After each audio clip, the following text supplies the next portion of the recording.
प्यारे बच्चों, 10वें पाठ के शेष भाग में आपका फिर से स्वागत है। वहाँ विचार विमर्श चल रहा है। मोर कहता है कि मुझे राजा बनाओ, मैं सबसे सुंदर हूँ। और और सभी पक्षी अपने अपने बारे में बड़ाई करते हैं, अपनी अपनी बखान करते हैं कि मुझे राजा बनाओ।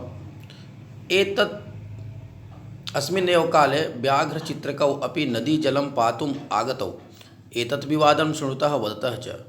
उसी समय व्याघ्र, बाघ और चित्रकौ, चीता, दोनों नदी में जल पीने के लिए आते हैं और विवाद को सुनकर बोलते हैं। व्याघ्र चित्रकौ, व्याघ्र और चित्रक यानी व्याघ्र और चीता दोनों एक साथ बोलते हैं, अरे किम वनराज पदाय सुपात्रम चीयते। अरे क्या वनराज पद के लिए सुपात्र का चयन किया जा रहा है। एतदर्थम तो आवामेव योग्यौ, कहा इसलिए तो हम लोग दोनों योग्य हैं। वनराज के वन का राजा बनने के लिए हम ही दोनों योग्य हैं। यस्य कस्यापि चयनम कुर्वन्तु, जिस किसी का चयन करते हैं सर्वसंपत्त्या, कहा कि हम दोनों ही योग्य हैं, जिस किसी का भी चयन करो सबकी सर्वसम्मत से करो।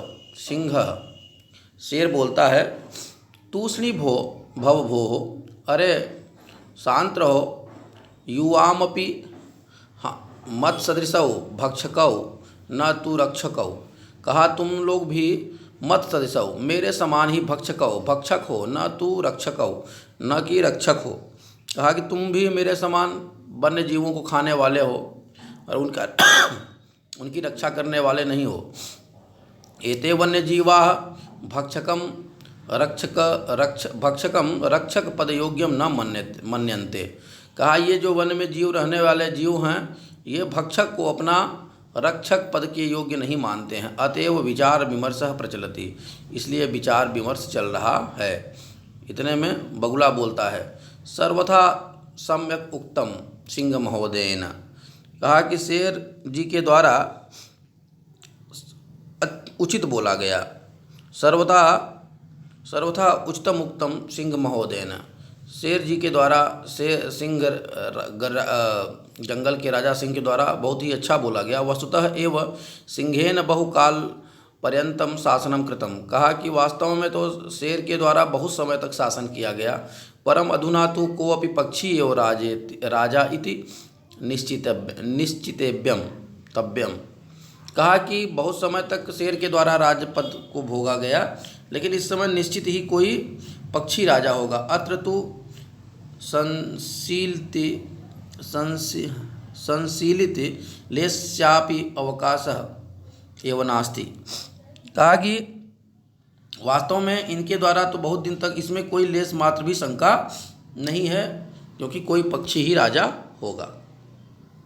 सर्वे पक्षिणः, सभी पक्षी, उच्चैः, जोर से, आम आम, अरे हाँ हाँ, कश्चित् खगः एव वनराजः भविष्यति इति, कहा कोई पक्षी ही वनराज होगा, ऐसा वो लोग कहते हैं।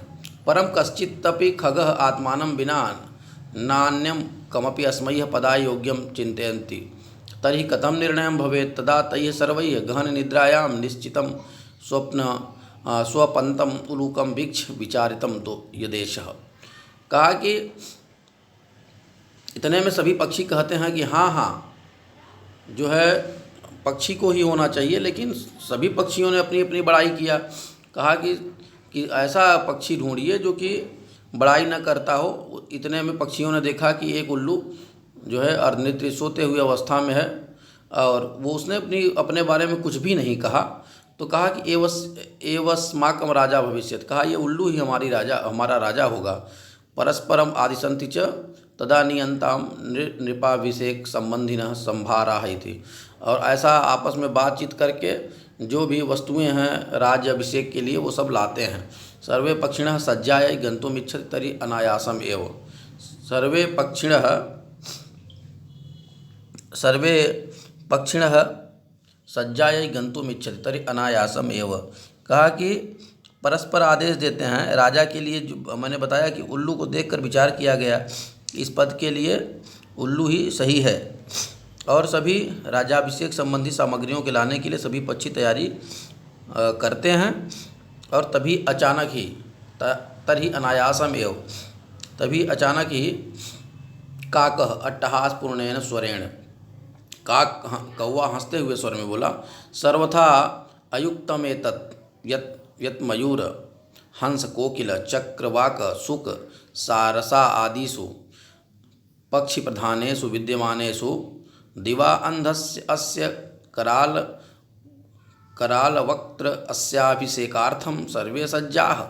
कहा कि सर्वथा ये अनुचित है कि मोर, हंस, कोयल, चक्रवाक, शुक, सारिका इन प्रधान पक्षियों के रहते हुए, विद्यमान होते हुए भी दिन में अंधा रहने वाला, टेढ़ा मुँह वाला यह पक्षी, इस पक्षी के जो है राज्याभिषेक के लिए आप लोग तैयार हैं। पूर्णम दिनम यावत निद्रायमाणः एषः कथम अस्मान रक्षिष्यति। कहा यह तो पूर्व दिन पूरे समय तक निद्रायमाणः, निद्रा करता हुआ रहता है, तो ये हमारी रक्षा कैसे करेगा। वस्तुतः स्वभाव रौद्रम, कहा कि स्वभाव रौद्रम अपि, स्वभाव रौद्रम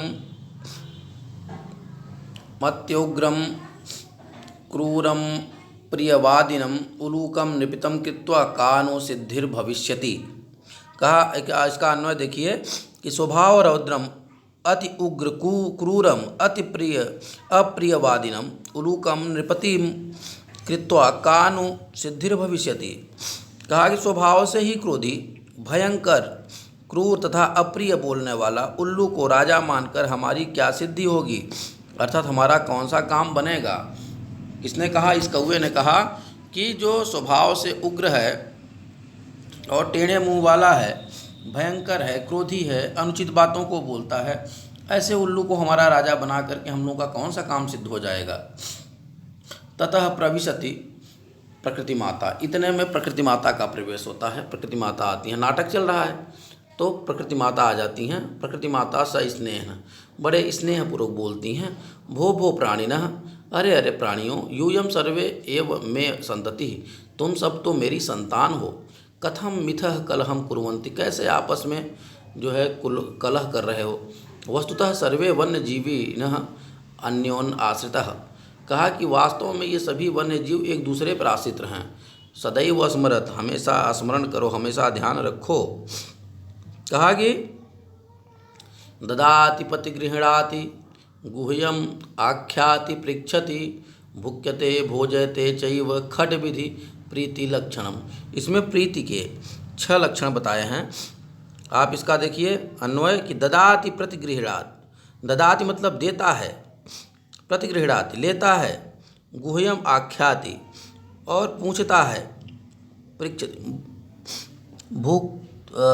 भुक्ते योजते चैव खड विधि प्रीति लक्षणम।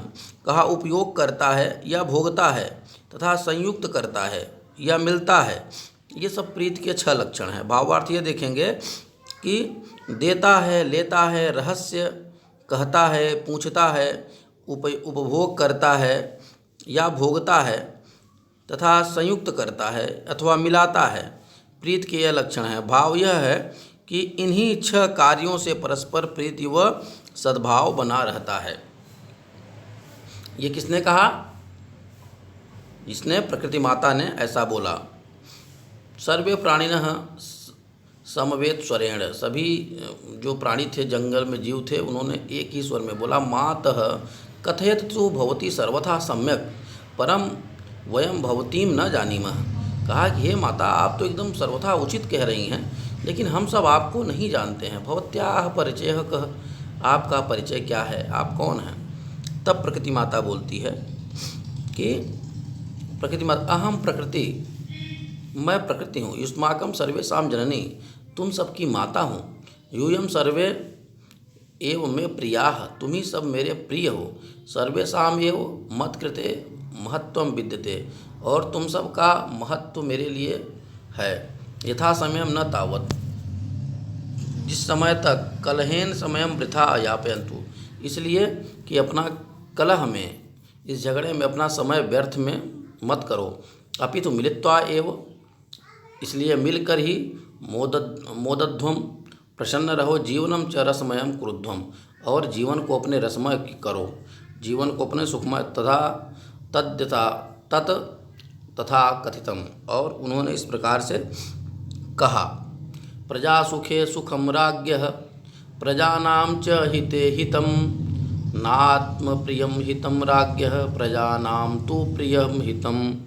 कहा कि अन्वय देखेंगे, प्रजा सुखे राज्ञः सुखम प्रजानां च हिते राज्ञः हितम राज्ञः आत्मप्रियम च हितम प्रजानां तु प्रिय राजा हितम प्रजानां तु प्रिय राज्ञः हितम। हम इसका अर्थ देखेंगे, प्रजा के सुख में ही राजा का सुख है। प्रजा सुखे सुखम राज्ञम, प्रजा के सुख में ही राजा का सुख है तथा प्रजा के हित में ही राजा का हित है। राजा के लिए आत्मप्रिय अर्थात जो उसे प्रिय हो वो हितकर नहीं है, वो हितकर नहीं है, बल्कि जो प्रजा के प्रिय हो, जो प्रजा के लिए प्रिय हो अर्थात जो प्रजा को प्रिय हो वही हितकर है। भाव यह है कि राजा प्रजा के सुख में राजा का सुख निहित है। प्रजा के हित में ही अपना हित देखना चाहिए राजा को। जो स्वयं को प्रिय लगे उसे राजा का हित नहीं है, उसमें राजा का हित नहीं है। उसको हित तो प्रजा को प्रिय लगने वाला प्रजा को प्रिय लगने वाली चीज़ें उनको हितकर होनी चाहिए। फिर प्रकृति ने दूसरा श्लोक कहा कि अगाध जल संचारी न गर्वम याति रोहितः अंगुष्ठोत्क मात्रेण शफरी फुरफुरायते। कहा इसका अन्वय देखिए कि अन्वय में हो जाएगा कि अगाध जल संचारी न गर्वम याति रोहितः अंगुष्ठस्य उत्कम मात्रेण शफरी फुरफुरायते। छात्रों, इस श्लोक का अर्थ हम बाद में देखेंगे और अगले पाठ में आपको पढ़ाएंगे। आपका दिन शुभ हो। धन्यवाद।